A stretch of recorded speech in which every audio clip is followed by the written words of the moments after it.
This is the best day ever for me. Big fanboy time. I can't even express it.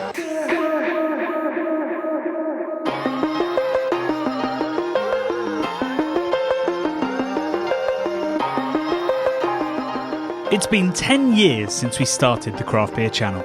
It's gone from a hobby to a side hustle to a full-time job thanks to the support of over 150,000 subscribers and most importantly 400 wonderful Patreons. We aren't done yet, but in the last decade we've travelled all over the world, from Norway's Arctic Circle to China's Oktoberfest, from the west coast of America to sunny Barcelona. We've met food royalty, actual royalty, and of course, brewing royalty, while making 3 feature-length documentaries and winning several awards for our filmmaking. It hasn't all been smooth sailing, far from it, but as well as the beers we've tasted and brewed, and the places we've been, we'll always remember the incredible people we've met. To thank them, as well as our viewers, subscribers and Patreons, we decided to host a 10-year anniversary festival and brew a few collaboration beers to serve there. What started as 4 beers snowballed to become 10, one for each year we've been making films. Which means we've been travelling all over the UK and even Sweden to brew exciting beers with some of the inspirational friends we've made along the way.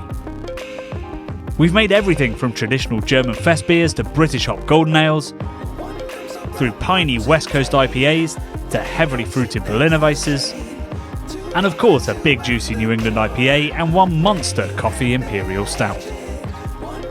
This is the story of just one of those brew days. 10 years in the making. 10 years in the making. We're finally in the Church of Omnipollo. We've gone from a homebrew collaboration with Omnipollo. We're taking it onto the main kit, the main stage. This is a life goal for me. I can't express how excited I am. Probably my best day ever in CBC. And we are so lucky to be making Brad's breakfast. I don't know whether that's the final name. But this is like, honestly, we're 5 hours into the brew. And the boil and everything is happening. It's going to condense down another 50%. All the flavours are going to get even more intense. We're going to add everything else in. We're talking cinnamon, vanilla, all these like amazing flavours that come together with the coffee. We've got to select the coffee. But honestly, at this point, it already tastes like the best breakfast cereal ever. I would happily drink this wort and like absolutely love it on my Cocoa Pops in the morning. This is the best day ever for me. Big fanboy time. I can't even express it.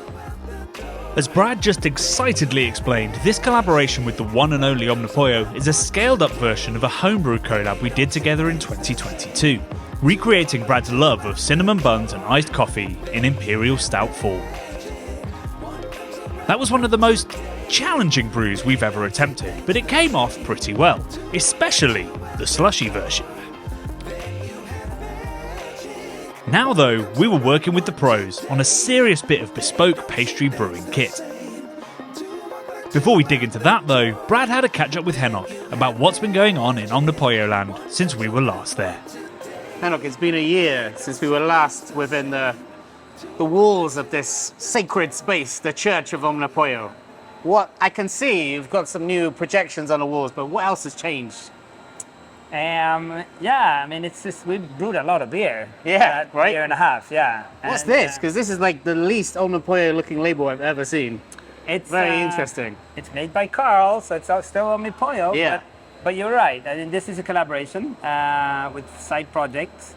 In my mind, the best brewery in the world when it comes to dark beers.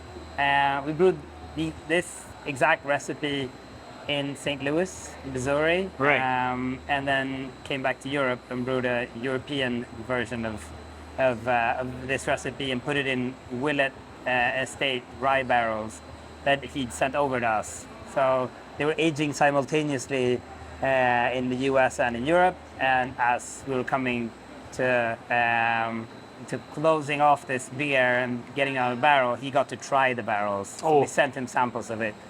So as ever, working with the best breweries in the world, in whatever it is that they do, always seeking to find the best of the best. It's what drives us, you know. That definitely. I mean, it's such an open world in terms of, you know, collaborative friendships and other things. I don't see why not. I just came back from Bamberg in Germany and Italy, Lombardia area, from two breweries I respect immensely, and you know, and 10 ideas going into what we're doing here. Yeah. For sure. You know. Yeah. And so there's always this like constant communication between home and abroad. It's super important, I think. And that, I feel like that's kind of fundamentally what Omnipollo is about. It's not like, I don't see it as a Swedish brewery, I see it as like a world brewery. That's what we want to be. It's like a world store where you just get the best ingredients, the best minds, and everything. It's like a melting pot, and it just happens to be here. In a dreamy world, for sure. I think that's definitely our DNA and what we want to maintain. At the same time, it's super important for us with this place, for example. It might sound a bit cliche, but to have like a very strong kind of sense of local like production, people coming in and feeling that this beer was produced here for us, you know, locals. What are the best things you've learned along the way? What are the worst mistakes you've made? You know, what are the things that you hold on to dearest? Oh wow! I mean, we make mistakes every week. You can't achieve greatness without making mistakes, I think, right? No, it's definitely a question of embracing them for sure, and try to learn from them as much as we can. I think, you know, we've probably tried to navigate the landscape more than ever the past 3 years, both with the pandemic and post-pandemic, kind of everything from hyperinflation to, you know, the world kind of changing how it works and moves, and so that's been exciting, but also terrifying. Yeah. I think for a while all boats were rising. You know, like craft beer was just like, you know, on its way up. And today you have to find your own specific path, your voice, your niche. Yeah. My hope is that everyone comes out of this stronger than they were before, and I do feel that we've become much better at some things that we do today that we weren't doing 3 years ago. So, what's the best beer you've ever made? What's your favorite beer? What's the most special beer to you along your journey? I think there are a couple, like the moments that I remember are moments where it kind of feels like we were contributing to kind of like creating a sub-style or something. Right. Like, you know, Pastry Stout or a Milkshake IPA or, you know, fruited sours and kind of the Lassie smoothie series. I mean, it's like when we've kind of like iterated, and all of a sudden you look back and you're like, well, this is completely different from what it was, you know, a year ago, and maybe there aren't that many beers like this out there. In some ways, we hope this beer will be completely different to our homebrew effort. We didn't hit the very high residual sugar content we wanted, nor did we get enough cinnamon or vanilla out of our additions. So I sat down with Henok to see how we could tweak the recipe and take it further this time, and give Brad the breakfast he deserves. I approach this conversation with great caution, because when we did the homebrew of this recipe, it was without doubt the most stressful homebrew I've ever done. And I pulled out what was left of my hair. But it seems like it's all under control. It's never under control. Not when you brew these type of beers. Right, yeah. I can sympathize with that. So you've taken, I would say, the inspiration from our beer and run with it in a very Omnipollo way. Can you I guess let's start with the malt, because it's a very malt forward beer and everyone always talks about the hops on these kind of things. So we can do a malt tasting. I think that's a great idea. I mean, stuff changes all the time. When did we brew that beer? Was that? So we came up with the recipe March 2022, a year and a half ago. It's a long time ago, and I think long time in Omnipollo world. Yeah, and you know, you meet you know, new brewers, you get new inspiration, and stuff happens all the time. And I think on the one hand, it's probably similar in many ways to what we made at that time, but it's also dissimilar because there's new input all the time. And I think this beer that we're making today really kind of reflects where we're at right now in terms of malts. Yep. adjuncts. Hopefully, we'll see if we're on the same page around that. We'll try that a bit later. But let's dig in. I mean, these are all our favorite malts in a way, all from England and the US in the case of today's brew. So some US malts, that's cool. Yeah, This is the base malt, and it's Golden Promise, right? Golden Promise. So Golden Promise, more expressive than a Pilsner malt, if you will. I think it serves as a great base for a dark beer. There's always a question of how much it contributes into a beer that has all these other things Everything going else, on, yeah. you know? But I think just having as a nice big kind of caramelly foundation, it's just a nice way to kick things You off. could scrimp on that, right, and just go, we'll just get any pale malt, right? Gonna try some. But yeah. that always reminds me of, as a kid, I called them moo cow biscuits. They're like malted milk Yeah. biscuits. That's the flavour I get Yeah. from Golden I agree. Promise. You could definitely skimp on that, and I have done, to be fair, to kind of see where things go. And we make so few big stouts like this here at the church. It just feels like we need to go all the way when we make. Go all in. Crystal. So this is where we start, like what people call like a specialty malt. So we're starting to bring in some richer, deeper flavours. Yeah. So there's 4 out of these glasses are just filled with different caramel and crystal malts over here, and that will be kind of our base register. I think in this case it's not going to be barrel aged beer, and so it's got to be nice, big and round right off the bat. And I think that's going to be this is our kind of safety net in terms of catching that flavor, like super flavorful but also very drinkable beer right off the get-go.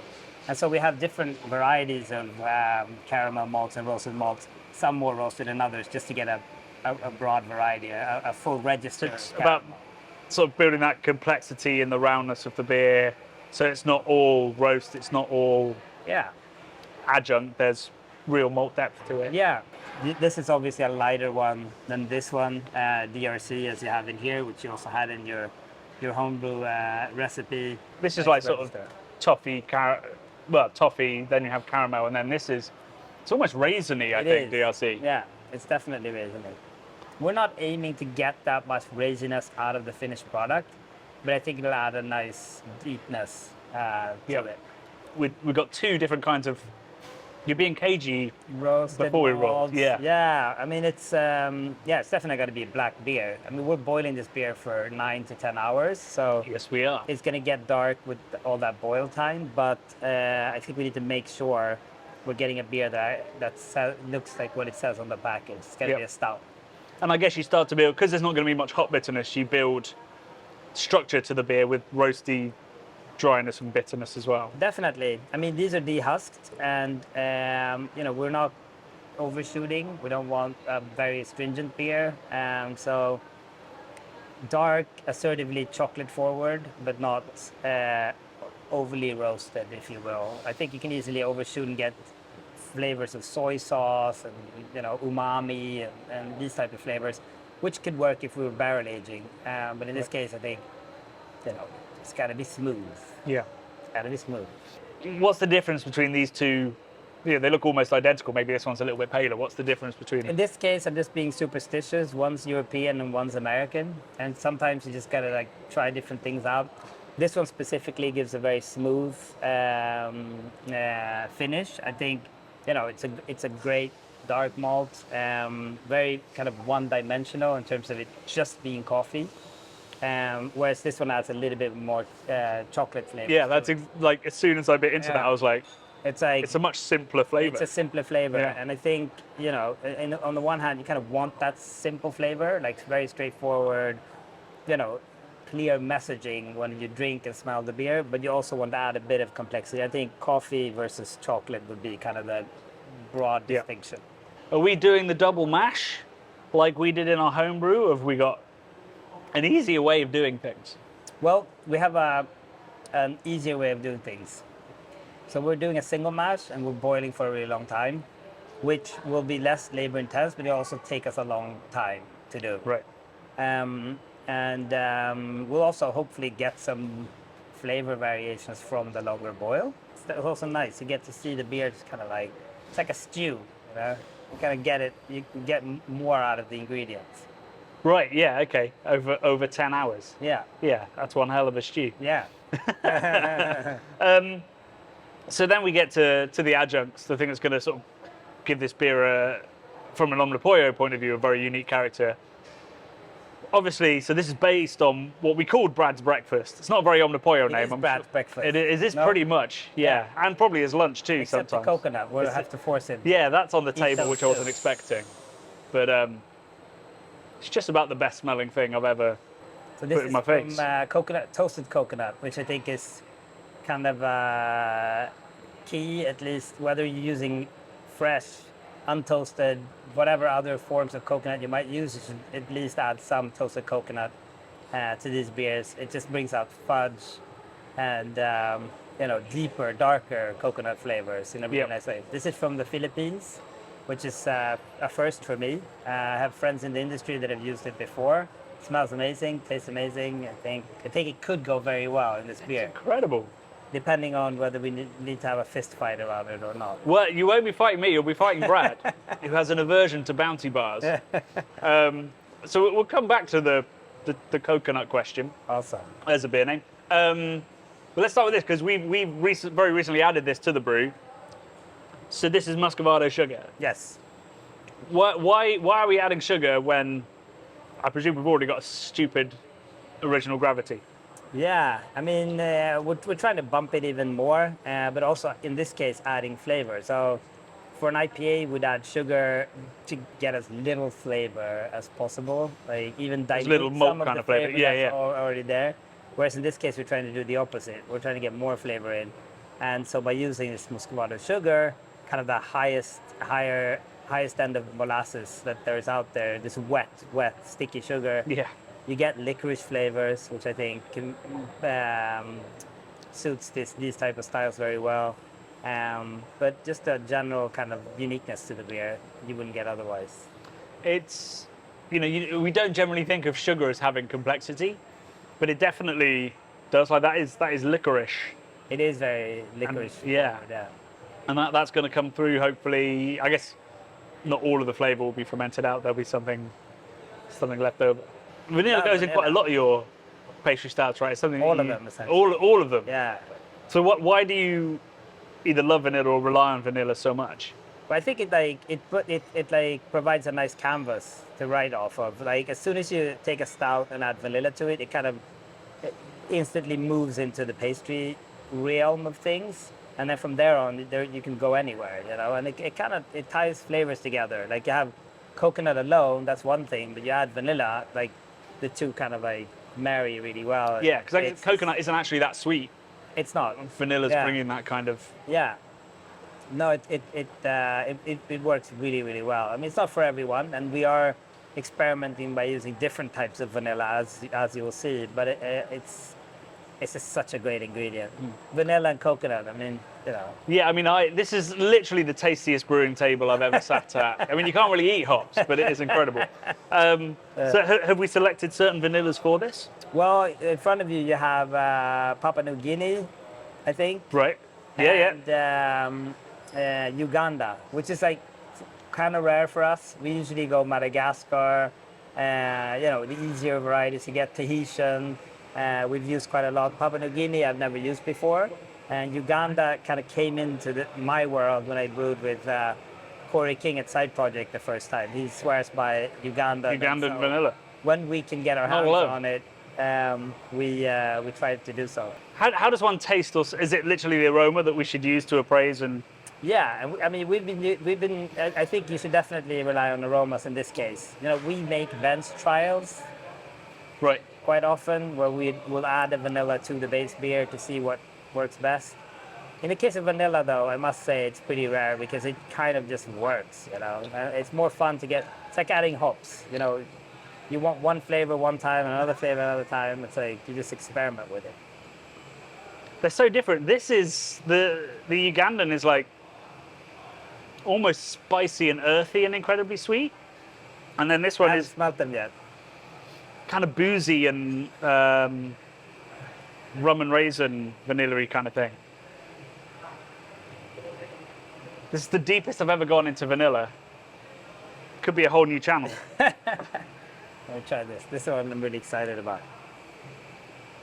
I mean, there's definitely a difference here, which I think is amazing. I mean, it's like yet another way to create a unique beer, and which is it's so exciting, to be honest. Like, Yeah, I mean, I guess people see adding adjuncts as a way of simplifying beer. It's like just make it taste of chocolate. yeah, But that's really dismissive in that which chocolate, you know, Yeah. is the question that like a really great brewer is going to ask.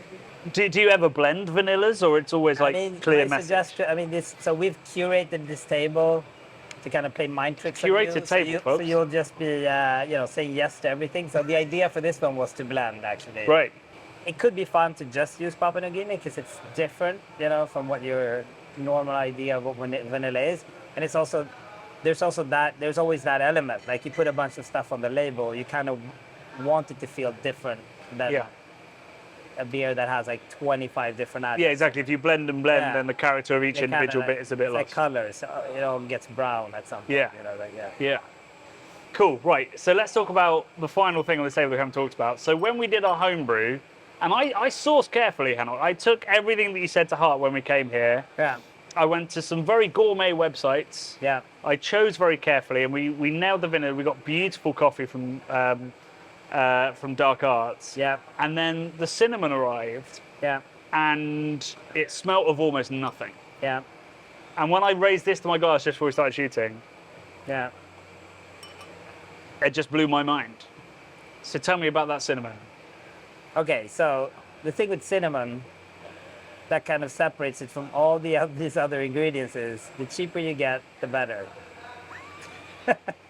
Okay. And the fact is, this is Indonesian cinnamon. It has the most like common traits of cinnamon that you could have. Like this is regular baker's cinnamon from the store, basically. Wow. It just happened to be in this format as opposed to ground up. And every single brewer I've talked to that has kind of mastered the art of cinnamon goes back to this idea of you can go fancy, but it's not going to be recognizably cinnamon. Just try to use something that's comes from this straight, kind of the equivalent of using Madagascar vanilla. I don't agree in the case of vanilla. There's plenty of room for experimentation, but in the case of cinnamon, like I've tried every single format of it that's out there, and it just doesn't. I don't know why I'm swirling that like it's a beer. It just doesn't do it, Right. So it's just one of those ingredients where we have such a precise expectation of what it's going to smell like, but deviating from that mutes the whole. I mean, and there's a reason why that cinnamon, we keep saying vanilla all the time, why that cinnamon is the chosen one. Cinnamon. And I guess, maybe cheap isn't the right word for it, but keep it simple. Yeah. Keep it simple. That's my one tip. Right, so the final thing is the coffee, which is the star of this beer, was the star of Brad's beer.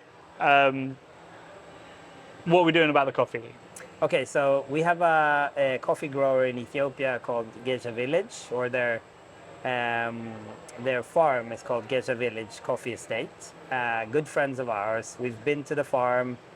We try to make a point out of bringing beans over every year to Sweden. The problem is once you get the beans, they have to be roasted somewhere, and that's a delicate step of maintaining the coffee's integrity and bringing out as much character as you possibly can. So we asked our friend Adam and our friends Adam and Rachel at Geisha Village to recommend a coffee roaster, and he instantly turned around and said, "There is one of the greatest coffee roasters in Europe is in Stockholm. They're called Standout Coffee." And just like I'd send you to my barber, I'll send you guys there tomorrow. Could do that. I tore most of it out during the homebrew. So. And we'd have, hopefully a creative session around which coffee to choose. We've chosen our beans, a long time ago. I hope he shows you guys some different alternatives because every beer is different, and the adjuncts we're using require different flavors. For these coffees can range anywhere from very, very berry forward and light to very dark and chocolate coffee driven. And it's also a question of like flavor and preference, which I think is going to be very interesting to kind of hear what you come up with in terms of something like this. Yeah, so you're not coming to the coffee tasting. No, I'm sending you guys. You've done all of this work, and then you're going to leave the coffee to me and Brad. That's the fun in it. Yeah. It's like to be able to work with it in such detail, it just makes it more fun just overall, and like having an appreciation for the fact that these raw materials go through a process. It's like hops too. It's like, you know, how you dry the hops matter deeply to what the outcome is going to be. And so I think, yeah, I mean, this is definitely as much work as you can and should do when you're brewing a pastry stout. Whereas if you're brewing other styles, there's other work going into it. Yeah, yeah. Well, thank you so much for taking this seriously when we came to you, and for really digging in and like sourcing all of this. This is life and death, man. It feels like it now. It didn't before we sat down, and we've still at some point. I think I might leave you and Brad to have this conversation, because with all of the work, I'm both excited to add coconut and terrified that we'll distract from the beautiful work that you've done. And also, it is Brad's recipe won out, and if I go let's add coconut on camera, he might be a bit upset. So you and Brad can talk about that. It's toasted coconut. That's different. It's different. It's different, Bradley. You hear us? It's different. Yeah.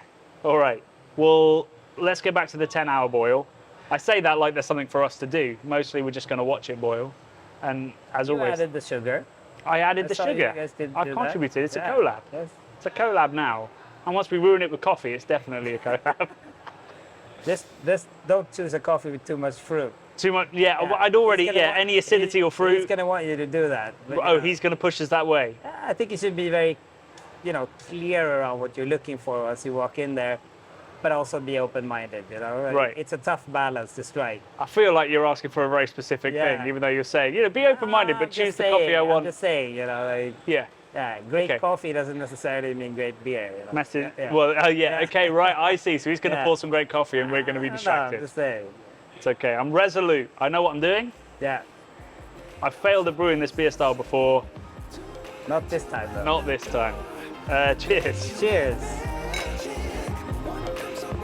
On that cliffhanger, you'll have to wait till next week to find out just how out of depth I was at one of the world's most renowned coffee roasters, as well as whether the 10-hour boil and insane adjuncts list resulted in the beer that Brad dreamt up over a Costa coffee in a petrol station. We have a spot of that. Can't get much better. Today, they don't see things the same.